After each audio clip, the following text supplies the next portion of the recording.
Hello friends, आप देख रहे हैं अपना पसंदीदा YouTube channel English with Rambhawan sir. मैं हूं आपका प्रिय मित्र रामभवन। पिछले वीडियो में मैंने पास्ट इंडेफिनिट टेंस का अफर्मेटिव और नेगेटिव सेंटेंस बताया था। इस वीडियो में हम आपको इसका इंट्रोगेटिव सेंटेंस कवर करेंगे, आपको इंट्रोगेटिव सेंटेंस के बारे में बताएंगे।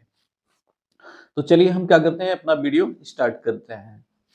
तो चलिए, हमने पिछले वीडियो में प्रेजेंट इंडेफिनिट टेंस का आपको यस या नो टाइप इंट्रोगेटिव सेंटेंस बताया था। यस या नो टाइप मतलब मैंने आपको यस या नो टाइप प्रेजेंट इंडेफिनिट का बताया था, जिसमें क्या आया हुआ था। जैसे यस या नो टाइप सेंटेंस क्या होता है, जिसमें क्या शब्द या तो वाक्य के पहले आते हैं या तो वाक्य क्या होते हैं, अंत में आते हैं। तो आपका ये लिखा है प्रेजेंट इंडेफिनिट टेंस में, मतलब जिसमें तय और है रहता, वो क्या होता है, प्रेजेंट इंडेफिनिट होता है।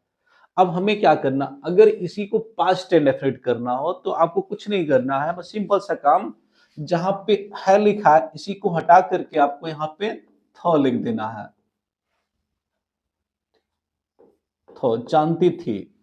देखिए कुछ नहीं करना आपको, बस जहां पे है लिखा है वहीं पे थ लिख दीजिए, तो आपका पास्ट इंडेफिनिट टेंस हो जाएगा। जैसे देखिए इसमें क्या लिखा था, क्या सीमा मुझे जानती है। जब है लिखा तो प्रेजेंट इंडेफिनिट था, लेकिन जैसे ही जानती थी आप लिख देंगे, तब प्लस थ लिख देंगे, तो आपको पास्ट इंडेफिनिट टेंस हो जाएगा। पहला डिफरेंस आपको समझ में आया। तो देखिए इसमें क्या शब्द क्या होगा, अगर क्या शब्द पहले आएगा तो आपका यस या नो टाइप हो जाएगा। कंडीशन एक ये मैं बताया था। दूसरा सेंटेंस देखिए, अगर क्या शब्द आपके पीछे आएगा तो भी आपका यस या नो टाइप होगा। अब इसमें देखिए प्रेजेंट इंडेफिनिट में लिखा है सीमा मुझे जानती है क्या, इस टाइप से लिखा है। इसमें क्या शब्द आपके पीछे लिखा हुआ, पीछे लिखा क्या शब्द, लेकिन यहाँ पे ह लिखा है, तो आपको कुछ नहीं करना, जहां पे ह लिखा वहीं पे क्या लिख देंगे, थी लिख देंगे, तो आपका हो जाएगा सीमा मुझे जानती थी क्या। तो आपका इस टाइप से, मतलब है की जगह आपको थ लिख देना है, तो इस टाइप से क्या हो जाएगा, पास्ट इंडेफिनिट आपका बन जाएगा। मैंने आपको पास्ट इंडेफिनिट की पहचान बताई थी ना, त थ आ ई ए, आपको बताया त थ आइए मेरे घर खाइए, ये वाली पहचान आपको मैंने बताई थी, ठीक ना। तो ये कर लेंगे।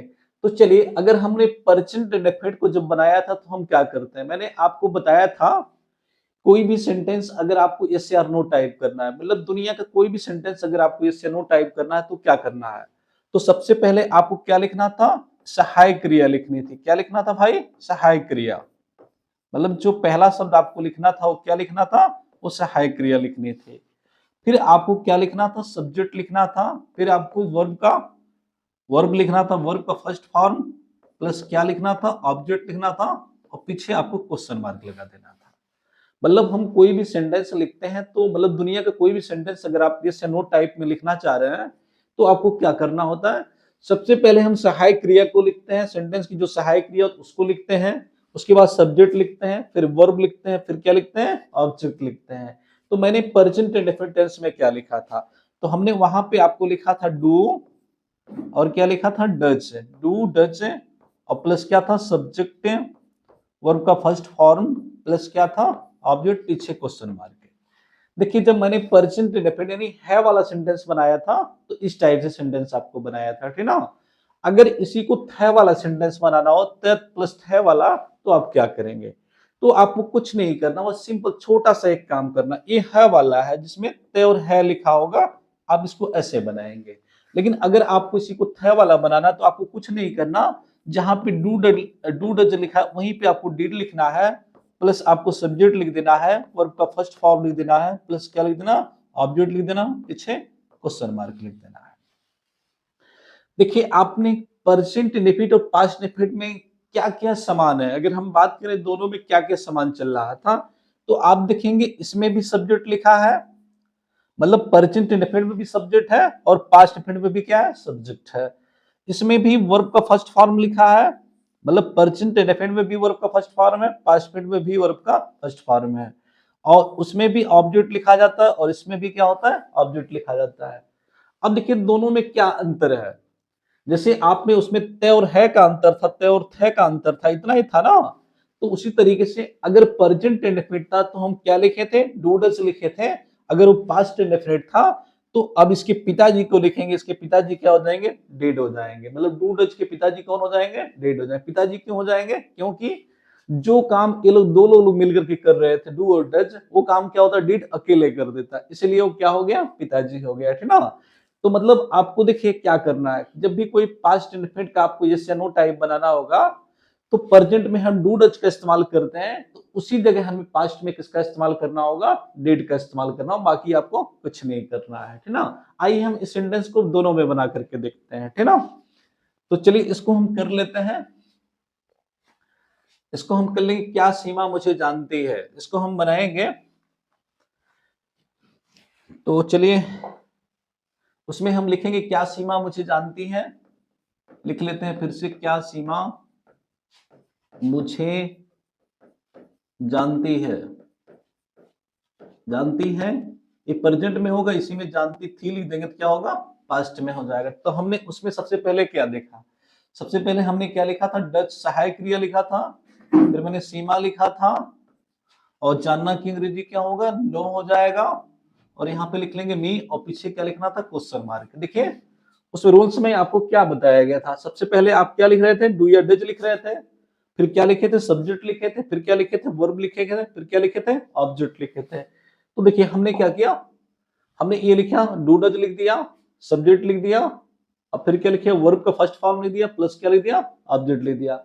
अब हमें पास्ट में क्या, दोनों में अंतर देखिए, क्या था अंतर, आप वहां पे चल के देखिए, तो देखिए जहां पे डू डज लिखा वहीं पे मुझे क्या लिखना है, वहीं पे डिड लिखना है, बाकी सभी को कॉमन लिखना है, कुछ नहीं आपको परिवर्तन करना है, ठीक ना। तो हम क्या करेंगे, देखिए हम सीमा में कोई परिवर्तन नहीं करेंगे, सीमा को सीमा ही लिखेंगे, नो को नो ही लिखेंगे, और मी को मी ही, पीछे क्वेश्चन मार्क लगा तो ये कर लेंगे, ठीक ना।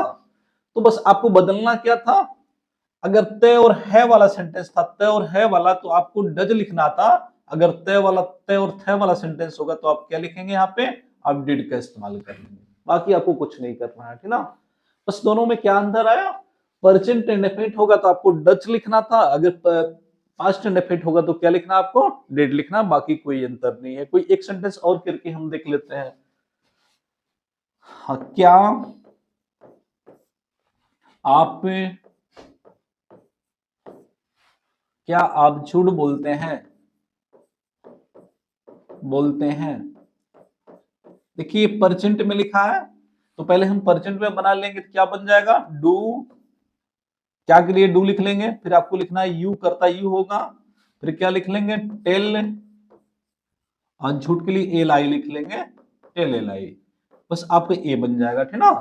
तो देखिए ए आपका हो गया परसेंट में, परसेंट फिर अब इसी को पास्ट करना है, तो जहां पे डू लिखा वहीं पे आप क्या लिख देंगे, वहीं पे डिड यू, और फिर आपको इसमें कोई परिवर्तन नहीं करना, टेले लाई कर दीजिए, बस काम खत्म हो जाएगा, ठीक ना। तो आप क्या करेंगे, इस टाइप से सेंटेंस को बना सकते हैं। तो आपका क्या होगा, ये एस या नो टाइप हो जाएगा, ठीक ना। मैंने एस या नो टाइप में क्या देखा, एस या नो टाइप में कोई सेंटेंस, सबसे पहले हम किसको करते हैं, सहायक क्रिया को लिखते हैं, तो प्रेजेंट एंड में सहायक क्रिया कौन लिख रहे थे, डू डज लिख रहे थे। देखिए अंतर हमने क्या देखा था दोनों में देखिए क्या अंतर था, प्रेजेंट इंडेफिनिट होगा तो हम डू डज लिखेंगे, और पास्ट होगा तो क्या होगा, डिड का प्रयोग करेंगे। फिर उसमें भी सब्जेक्ट था, इसमें भी क्या सब्जेक्ट, इसमें भी वर्ब का फर्स्ट फॉर्म, इसमें भी क्या होगा, वर्ब का फर्स्ट करना क्या है, जब किसी सेंटेंस में डिड लग जाता है, डिड या डू डच लग जाता है, तो हमेशा उसकी जो क्रिया होती है किस फॉर्म में आती है, फर्स्ट फॉर्म में आती है। ये आपको ध्यान देना है कि जिस सेंटेंस में डिड लग जाएगा, उसमें जो क्रिया आपकी होगी वो किसमें होगी, जिसमें डिड लग जाएगा तो क्रिया आपकी हमेशा किसमें होती है, फर्स्ट फॉर्म में होती है। बस आपको यही याद रखना, अगर डिड लग गया तो क्रिया किसमें होगी, फर्स्ट फॉर्म में, और डिड हट गया तो क्रिया तुरंत क्या हो जाएगी, सेकंड फॉर्म में हो जाएगी, ठीक ना। तो मैंने ये देखा है, ठीक है। चलिए अब चलिए इसी का हम डब्ल्यू एस टाइप देखेंगे, डब्ल्यू एस टाइप सेंटेंस, सीमा कहां रहती है, सीमा कहां रहती है। चलिए देखिए कोई भी सेंटेंस, मैंने आपको बताया था डब्ल्यू एस टाइप सेंटेंस क्या होते हैं। अगर आप डब्ल्यू एस टाइप सेंटेंस की बात करेंगे तो डब्ल्यू एस टाइप सेंटेंस क्या होते हैं, ये चौथा सेंटेंस इसका होता है, ठीक ना। तो अगर डब्ल्यू एस टाइप सेंटेंस की अगर हम बात कर लें तो क्या होते हैं, इसकी बात हम करें, तो देखिए इसमें क्या होता है कि इसमें जो क्वेश्चन वर्ड होते हैं, जो प्रश्नवाचक शब्द होते हैं, वो सभी कहाँ लिखे होते हैं, वो वाक्य के बीच में लिखे होते हैं। कहाँ लिखे होते हैं, बीच में। जैसे सीमा कहाँ रहती है, क्या खाती है, कैसे खाती है, क्यों बोलती है, ठीक ना। मतलब जो भी क्वेश्चन वर्ड होता है वो कहाँ आता है, वो अक्सर बीच में आता है। मतलब अगर आपका सेंटेंस WH टाइप होता है तो जो क्वेश्चन वर्ड होते हैं वो कहाँ लिखे होते हैं, सभी वाक्य के बीच में लिखे होते हैं। अगर वाक्य के बीच में लिखे तो आप समझ जाइए क्या लिखा है वो आपका, वो आपका WH टाइप सेंटेंस लिखा हुआ है ना। तो अभी जो आपका सेंटेंस लिखा है ये परजेंट, ये हो गया आपका है लिखा है तो परजेंट हो गया, और तेल हो गया तो क्या हो गया, इंडेफिनिट, परजेंट इंडेफिनिट में लिखा है ना। तो अब आप इसको क्या करेंगे, पास्ट इंडेफिनिट बनाएंगे। तो आपको कुछ नहीं करना, जहां पे आपका है लिखा है वहीं पे आप क्या लिख देंगे, थी लिख देंगे। जैसे सीमा कहाँ रहती थी, बस आपको है की जगह थ लिख देना। अगर है की जगह थ लिख देंगे तो आपका जो टेंस होगा वो पास्ट इंडेफिनिट टेंस हो जाएगा, ठीक ना। कुछ नहीं करना, बस आपको थोड़ा सा चेंजिंग करना है। जैसे सीमा कहाँ रहती है था तो प्रेजेंट इंडेफिनिट था, रहती थी है को हटा के हमने थ लिख दिया तो क्या हो गया, पास्ट इंडेफिनिट हो गया, ठीक ना। बस ये कर लेंगे आप, ठीक ना। तो चलिए अब हम देखते हैं क्या करेंगे। अब हम इस सेंटेंस को बनाते कैसे उसकी बात कर ले। तो चलिए दुनिया का अगर कोई भी सेंटेंस आपको एस या नो टाइप WH टाइप आपको बनाना तो आप क्या करेंगे। मतलब दुनिया का कोई भी सेंटेंस अगर आपको WH टाइप वाला बनाना है तो आप क्या करेंगे। सबसे पहले हमें क्या करना होता है, जब भी कोई सेंटेंस आपको बनाना है तो सबसे पहले आप क्या करेंगे, जो आपका एक क्वेश्चन वर्ड होता है, मतलब जो उसमें क्वेश्चन वर्ड होते हैं, जो आपके क्वेश्चन वर्ड होते हैं, सबसे पहले हम क्या करते हैं उसकी अंग्रेजी लिखते हैं। मतलब कोई भी सेंटेंस होगा सबसे पहले हम किसको लिखेंगे, क्वेश्चन वर्ड की इंग्लिश लिख देते हैं, जो होता है वो लिख देते हैं, ठीक ना। उसके बाद जो उसकी क्या होती है सेंटेंस की जो सहायक क्रिया होती है उसको लिख देते हैं, हेल्पिंग वर्ब को लिख देते हैं, सहायक क्रिया को लिख देते हैं। मतलब पहला जो शब्द आपका बनेगा वो क्या बनेगा, क्वेश्चन वर्ड बनेगा। दूसरा क्या बनेगा, सहायक क्रिया। और इसके बाद क्या होगा, उसके बाद आप लिखेंगे सब्जेक्ट, और फिर क्या लिखेंगे, वर्ब का फर्स्ट फॉर्म जो आपका मेन वर्ब होगा, मतलब जिस फॉर्म में होगा उसको लिख देंगे, और प्लस क्या लिख देंगे, ऑब्जेक्ट पीछे क्या लिख देंगे, क्वेश्चन मार्क लिख देंगे, ठीक ना। आपका इस टाइप से सेंटेंस होगा। मतलब कोई भी सेंटेंस प्रश्नवाचक होने के लिए क्या शर्त होती है, मतलब जो ये सहायक क्रिया होती है, जो ये सहायक क्रिया मतलब प्रश्नवाचक कोई सेंटेंस तब तक नहीं होता है, तब तक नहीं हो सकता है जब तक ये सहायक क्रिया कर्ता से पहले ना लिखी हो। कहा ना लिखी हो, कर्ता से पहले ना लिखी हो। मतलब किसी भी सेंटेंस को प्रश्नवाचक होने के लिए क्या होना चाहिए, मतलब जो ये सहायक क्रिया होगी वो कहाँ लिखी होगी, वो कर्ता से पहले लिखी होगी, तभी वो सेंटेंस आपको प्रश्नवाचक होगा, अन्यथा वो नहीं होगा। मतलब प्रश्नवाचक होने के लिए शर्त क्या है, मतलब जो ये सहायक क्रिया होगी वो कहाँ लिखी होगी, वो कर्ता से पहले लिखी होगी। तो हमने देखिए क्या देखा था, अगर हम प्रेजेंट इंडेफिनिट में चले जाए जिसको हमने आपको देखा था, उसमें क्या देखा था, तो उसका जो रूल्स था हमारे पास क्या था। देखिए प्रेजेंट इंडेफिनिट की अगर हम बात करें तो उसमें क्या लिखा था, अगर हम प्रेजेंट इंडेफिनिट में चलेंगे तो इंडेफिनिट में यहाँ पे मैंने क्वेश्चन वर्ड में क्या लिखा, वहां पे क्वेश्चन वर्ड तो लिखा ही लिखा था, क्वेश्चन वर्ड। और पास्ट इंडेफिनिट में क्या लिखूंगा, अगर पास्ट इंडेफिनिट है तो भी आप क्या लिखेंगे, तो भी आप क्वेश्चन वर्ड ही लिखेंगे, तो भी आप क्वेश्चन वर्ड लिखेंगे, ठीक ना। देखिए उसमें जो सहायक क्रिया आपकी थी, आपने उसमें जो सहायक क्रिया लिखा तो आपने वो लिखा था डू और डज, क्या लिखा था, डू और डज लिखा था। अगर ये पास्ट इंडेफिनिट होगा तो आपको कुछ नहीं करना, क्योंकि आपको पता है जब प्रेजेंट इंडेफिनिट होता है सहायक क्रिया डू डज लिखती है, लेकिन वहीं पे जब पास्ट इंडेफिनिट होता है तो आपको क्या होते हैं, इनके पिताजी लग जाते हैं। इनके पिताजी कौन होते हैं, डेड होते हैं, वो लिख दिए जाते हैं। देखिए जहां पे प्रेजेंट इंडेफिनिट में डू डज लगता है वहीं पे क्या होती है, डेड, डेड लग जाता है, ठीक ना। अब देखिए अब क्या होगा, अब जो इसमें सब्जेक्ट है तो आपको भी यहाँ पर भी क्या करना, सब्जेक्ट का इस्तेमाल करना है, क्योंकि आपको इसमें कोई परिवर्तन नहीं करना है। अब देखिए जिसमें डू डज लग जाता है क्रिया किसमें आती है, फर्स्ट फॉर्म में। अगर डीड लग जाता है तो भी क्रिया किसमें आती है, तो भी फर्स्ट फॉर्म में आती है। आपको ये जानना चाहिए अगर कहीं पे डीड लग गया है तो क्रिया किस फॉर्म में आएगी, वो फर्स्ट फॉर्म में आएगी। तो यहाँ पे भी वर्ब का क्या होगा, फर्स्ट फॉर्म, प्लस क्या होगा, ऑब्जेक्ट पीछे क्या लग जाएगा, क्वेश्चन मार्क। चलिए अब हम ये देखेंगे प्रेजेंट इंडेफिनिट और पास्ट इंडेफिनिट के टेंस में क्या क्या समान है, एक तरह से क्या क्या चीजें हैं, ठीक ना। तो देखिए आपको क्या मिलेगा, देखिए इसमें भी क्वेश्चन वर्ड आपको मिल जाएगा, मतलब प्रेजेंट इंडेफिनिट में भी क्वेश्चन वर्ड था और पास्ट इंडेफिनिट में भी क्या होगा, क्वेश्चन वर्ड होगा। उसमें भी आपको सब्जेक्ट लिखा हुआ था, प्रेजेंट इंडेफिनिट में भी और पास्ट इंडेफिनिट में भी क्या होगा, सब्जेक्ट लिखा होगा। उसमें भी आपको वर्ब का फर्स्ट फॉर्म था, इसमें भी वर्ब का क्या होगा फर्स्ट फॉर्म, उसमें भी ऑब्जेक्ट था, इसमें भी क्या था, इसमें भी क्वेश्चन मार्क, उसमें भी क्या होगा क्वेश्चन मार्क, ठीक ना। तो देखिए क्या क्या समान हो गया, क्वेश्चन वर्ड क्या हो गए एक ही तरह से समान निकलेंगे, सब्जेक्ट जो हो गया वो भी क्या हो गया, वो भी कॉमन हो गया, जो वर्ब का फर्स्ट फॉर्म था वो भी क्या हो गया, वो भी कॉमन हो गया, और जो ऑब्जेक्ट था वो भी क्या हो गया, वो भी कॉमन हो गया, और जो आपका क्वेश्चन मार्क था वो भी कॉमन, बदला क्या दोनों टेंस में, ठीक ना। तो इसमें तय और हिंदी में तय और है लिखा था, इसमें तय और क्या लिखा था, तय और थे लिखा था, या तो आइए लिखा था।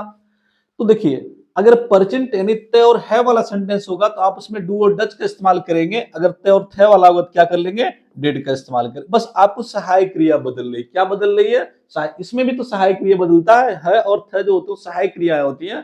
तो है था तो प्रेजेंट था, थे था तो क्या हो गया पास्ट हो गया, बस ये बदलते हैं, ठीक ना। तो चलिए हम क्या करते हैं, किसी सेंटेंस को बना के आपको दिखा रहे हैं। चलिए इसको देख लेते हैं, हम इसी को बना लेते हैं, इसी सेंटेंस को।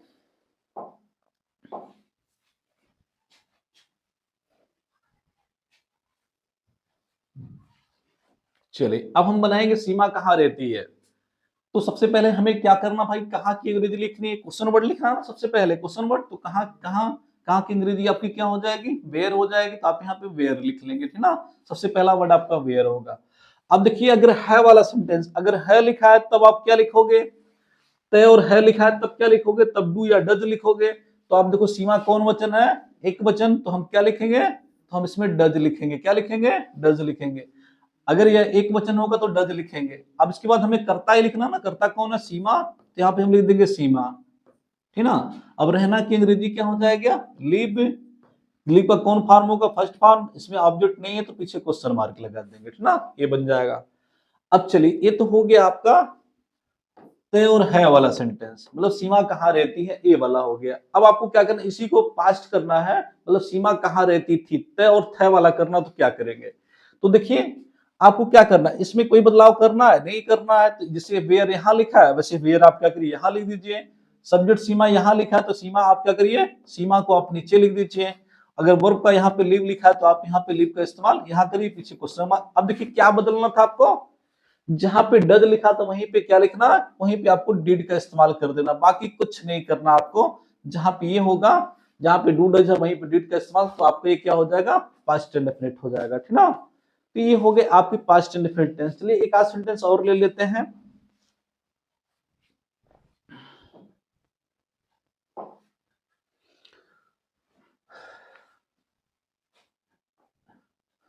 आप आप कब विद्यालय, आप कब विद्यालय में सोते हैं। चलिए भाई दुनिया पढ़ती है, अब हम लोग क्या करेंगे, सोएंगे, सोते हैं। सोते हैं ये हो गया, सोते हैं। अब इसी को पास्ट में बनाएंगे तो क्या बन जाएगा, सोते थे। देखिए आपको बस यही अंतर करना है, अगर प्रेजेंट में है तो सोते हैं लिखेंगे, पास्ट में है तो क्या सोते थे। तो इसमें सबसे पहले हमें किसको लिखना होगा, कब की अंग्रेजी, कब की अंग्रेजी क्या होगी, बैन हो जाएगी तो बैन लिख लेंगे। ठीक, उसके बाद हमें सहायक क्रिया लिखनी है, सहायक क्रिया, सहायक क्रिया इसमें कौन हो जाएगा भाई, आप है करता ना, तो इसमें आपका हो जाएगा डू, इसको हम प्रेजेंट में लिखेंगे डू हो जाएगा, और आपकी अंग्रेजी क्या हो जाएगी, यू हो जाएगी। और सोना की अंग्रेजी क्या लिख देंगे भाई, वर्ब लिखा जाएगा ना, तो सोना की अंग्रेजी क्या लिख देंगे, स्लीप। अगर ये डू है तो फर्स्ट फॉर्म में आएगा, और कहाँ सोते हैं, विद्यालय में, तो इन, आप कब विद्यालय में सोते हैं, in school, in the school, the भी कर लीजिए कोई दिक्कत नहीं, इन स्कूल पीछे क्वेश्चन मार्क लगा लीजिए, ठीक ना। तो देखिए ये तो हो गया सोते हैं, प्रेजेंट में बन गया, ठीक ना, सोते हैं। बस आपको पास्ट करना है तो क्या करना होगा, जहां पे डू डज लिखा है वहीं पे आपको क्या लिखना है, वहीं पे डिड लिखना, बाकी आपको कुछ नहीं करना है, ठीक ना। तो आपके टेंस क्या हो जाएंगे, इस टाइप से बन जाएंगे। तो उम्मीद करते हैं आपको ये सेंटेंस क्या हो गया, समझ में आ चुका होगा, ठीक ना। तो अगले वीडियो में मैं आपको पास्ट इनफिनिट, क्योंकि पास्ट इनफिनिट जो होता है बहुत इंपॉर्टेंट होता है कक्षा 10 के लिए, कक्षा 12 के लिए, सारे टेंसों के लिए सबसे इंपॉर्टेंट, क्योंकि सारे क्वेश्चन लगभग 80% क्वेश्चन आपके पास्ट इंडेफिनिट से दिए जाते हैं। तो क्वेश्चन कैसे क्रिएट करना है या आंसर आपको कैसे लिखना है, अगले वीडियो में मैं आपको ये बताऊंगा। तो उम्मीद करते हैं आपको मेरा वीडियो पसंद आया होगा। Thank you for watching.